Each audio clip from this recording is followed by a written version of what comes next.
Hello, and welcome back to Uncoupled Mastery.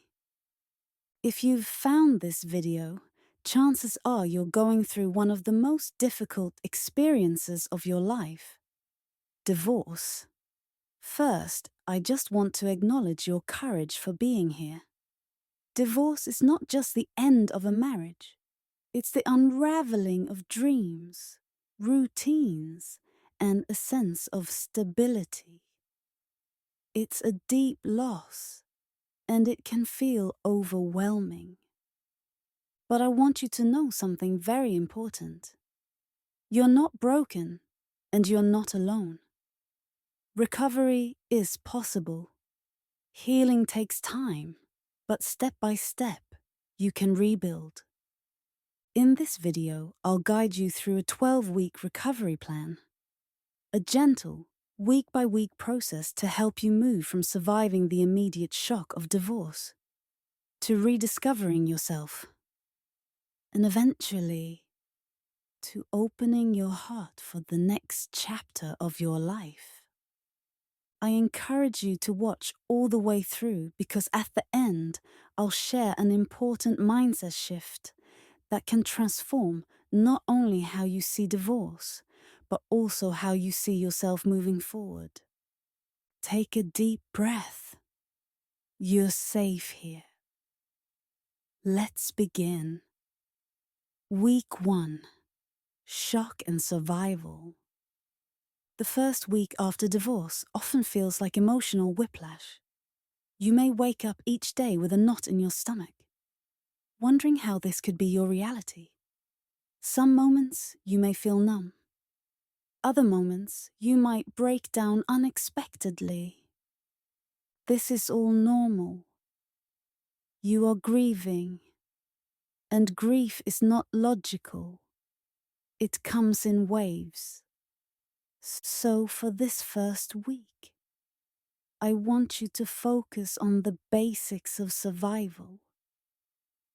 Think of it like emotional first aid. Eat something nourishing, even if your appetite is gone. Drink water, rest when you can.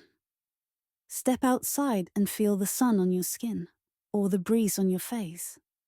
These small acts are not insignificant. They are your anchor. You do not need to make big decisions this week. You don't have to figure out the future. All you need to do is take care of your body, your breath, and your heart. When the emotions feel unbearable, place your hand on your chest and remind yourself, I am safe. I am breathing. I will get through this moment. This first week isn't about thriving. It's simply about making it through each day, one breath at a time. Week 2. Building your support system. By week 2, the initial shock may still feel heavy, but it's time to gently open up to others. Healing after divorce cannot happen in isolation. Reach out to 1 or 2 people you trust deeply. It might be a family member, a close friend, or someone who has walked through divorce themselves. Choose people who will listen without judgment, who don't rush you to just move on. If you can, consider joining a support group, whether online or in person. There's something profoundly healing about sitting with others who understand. Sometimes just hearing, "Me too," can ease the loneliness that divorce brings. This is also a good time to think about professional support.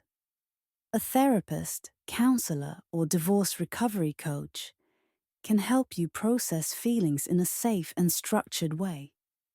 And if you're not ready to talk yet, that's okay too. Try writing in a journal each night. Simply ask yourself, what am I feeling right now? And let the words spill out. No judgment, just honesty. Remember, healing doesn't happen alone. Even one supportive voice in your life can make the darkness feel less overwhelming. Week 3.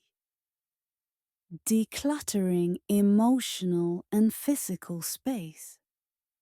As the weeks progress, your surroundings will play a huge role in your emotional state. This week is about creating space, both physically and emotionally. Look around your home. Are there items that trigger waves of sadness or anger? Wedding photos, gifts, clothes, or even digital memories like old messages. You don't have to throw everything away, but you can place them in a box, put them in storage, or move them out of sight for now. Your home should feel like a sanctuary for healing. Even small actions like changing your bedding, rearranging furniture, or lighting a candle can shift the energy in your space. Don't forget your digital world. If seeing your ex on social media makes your heart ache, it's okay to mute or unfollow them for now. Protect your peace. This week, remember, you're not erasing your past.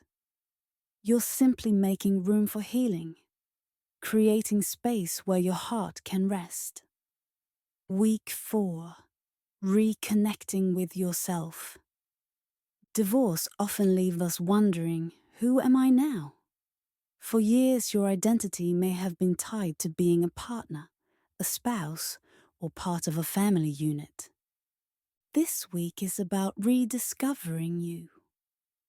Think back to the hobbies, passions, or dreams you may have set aside during your marriage. Did you love painting, reading, hiking, music? Allow yourself to revisit those things, even for just 30 minutes. Try something new as well. Sign up for a class, go to a museum, or simply sit in a cafe with a book. It doesn't have to be dramatic. The goal is to slowly remember who you are outside of the relationship. Spend quiet time reflecting on your values. What matters most to you? What kind of life do you want to build moving forward? This week is not about rushing to reinvent yourself. It's about gently turning inward and reconnecting with the person who may have been quiet for too long. Week 5. Establishing routines. As you move into week 5, you may start to notice that time feels strange. Some days fly by in a blur, while others drag painfully. That's why routines become so important during this stage of recovery. Routines give your mind and body something to hold on to when everything else feels uncertain. They create a rhythm of safety. Start small. Create a gentle morning ritual. Maybe it's stretching, sipping tea, or writing 3 sentences in your journal. At night, try to keep a consistent bedtime, even if sleep doesn't come easily. Add in one physical activity you can commit to, like a short walk, yoga, or light exercise. Movement is medicine for both the body and the heart. Balance is key. Don't overload yourself with tasks, but don't isolate yourself either. Aim for small, steady actions that bring structure to your days. This week, let your routine become a quiet reminder. I am moving forward, one step at a time. Week 6. Financial empowerment. Divorce isn't only emotional, it often brings major financial shifts too. And while money conversations can feel stressful, clarity creates freedom. This week, focus on taking inventory. Write down your income, your expenses, and any debts or assets. Even if it feels scary, awareness is the first step toward empowerment. If you still have joint accounts, see what needs to be separated. If possible, open an account that is solely yours. consider meeting with a financial advisor, even just for one session, to get professional guidance. If that's not accessible, there are many free resources and budgeting apps that can help you get started. The key here is not perfection, it's progress. Every step you take toward financial clarity will ease anxiety and give you back a sense of control. Tell yourself, I am capable of managing my future. My financial life is mine to shape. Week 7. Emotional healing practices. By week 7, you've built some routines and taken steps towards stability. Now it's time to focus more deeply on emotional healing. Therapy, counseling, or coaching can be powerful tools during this time. If professional help is accessible to you, this is a great week to go deeper. But healing can also happen through daily practices. Try journaling with gentle prompts like, what am I grieving today? What am I learning from this pain? What do I want to release? Another practice is forgiveness. And remember, forgiveness doesn't mean excusing hurtful behavior. It means choosing not to carry the weight of bitterness any longer. It's not for them, it's for your peace. Add in gratitude. Each night, write down 3 small things you're thankful for. Gratitude doesn't erase pain, but it creates space for hope to grow alongside it. This week is about tending to your heart like a garden, watering it with kindness, patience, and care. Week 8. Rebuilding social life. Divorce can feel deeply isolating. Friendships may shift, social circles may change, and you may find yourself spending more time alone. This week is about gently reconnecting with others. Start by reaching out to one old friend you trust. Invite them for coffee, or even just send a message to check in. Say yes to new opportunities, even if they feel a little uncomfortable. Attend a class, volunteer, or join a group centered on something you enjoy. The goal is not to fill your calendar, but to remind yourself that connection is healing. Humans are wired for community, and rebuilding a social life will remind you that joy still exists beyond divorce. Be patient. Not every interaction will feel magical, and that's okay. The important thing is that you're practicing being open again. Week 9. Identity redefinition. In week 9, you may notice a shift. The survival phase is behind you, and now you're asking, who am I becoming? Divorce changes your story, but it doesn't end it. This week is about redefining your identity on your own terms. Create a vision board, journal entry, or simple list of what you want your future self to embody. Do you want to be adventurous? Peaceful, strong, independent, loving? Write it down. Begin experimenting with new roles. Maybe you take a class you've always wanted to try, explore a new career direction, or start a small project.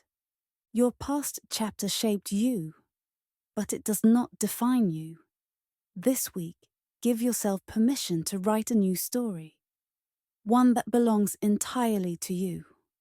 Week 10. Setting new goals. By week 10, you've begun rediscovering yourself. Now it's time to look forward with intention. Set 3 kinds of goals. Short-term goals. Things you can do within a few weeks, like improving your sleep, taking a class, or reconnecting with friends. Medium-term goals. Things you want to achieve in the next 6 to 12 months, like saving money, traveling somewhere new, or advancing in your career. Long-term goals. Visions for the life you want to build. A sense of purpose. Perhaps love again. Or a dream you've held quietly in your heart. Break each goal into small steps. Progress feels lighter when it's bite-sized. This week, remind yourself, the future is mine to shape. I am not stuck in my past. Week 11. Confidence rebuilding. Confidence often takes a heavy hit during divorce. You may feel rejected, unworthy, or uncertain about your value. But confidence isn't something you wait for. It's something you rebuild. This week, begin by reflecting on how far you've come. Look back at week 1, when survival was your only focus. Now, notice how much strength you've already shown. Practice affirmations. Stand in front of the mirror and gently say, I am enough. I am worthy of love and peace. I am stronger than I realized. Challenge yourself to do one small thing outside of your comfort zone this week. Each time you succeed, your confidence grows a little stronger. Week 12. Preparing for the next chapter. You've arrived at week 12. Take a moment to honor yourself for surviving, for healing, for showing up. This week is about reflection and preparation. Look back at the past 3 months and notice how much has shifted. From survival to stability, from pain to growth. Set an intention for the next chapter. Maybe it's peace, maybe it's freedom, maybe it's joy. Whatever it is, hold it gently in your heart. Understand that setbacks may still come, and that's okay. Healing is not a straight line. What matters is that you keep moving forward, and when you are ready, know that love, in all its forms, can find you again. But this time, it will be rooted in the deep love and respect you've cultivated for yourself. Let's take a deep breath together. In and out. You've walked with me through a 12-week journey. From shock and survival, to rediscovering yourself, to preparing for a new future. This plan is not about perfection, but about progress. Step by step, week by week, you are reclaiming your life. Remember, divorce does not define you. It refines you. It may have broken pieces of your past, but it is also shaping the strength and wisdom of your future. You are not alone. You are stronger than you think. And your story is far from over. If this guide brought you comfort or clarity, please consider subscribing for more calm support and encouragement. And if you know someone who is struggling with divorce, share this with them. It may be the light they need right now. Thank you for letting me walk with you through this healing journey. Take gentle care of yourself. Your next chapter awaits.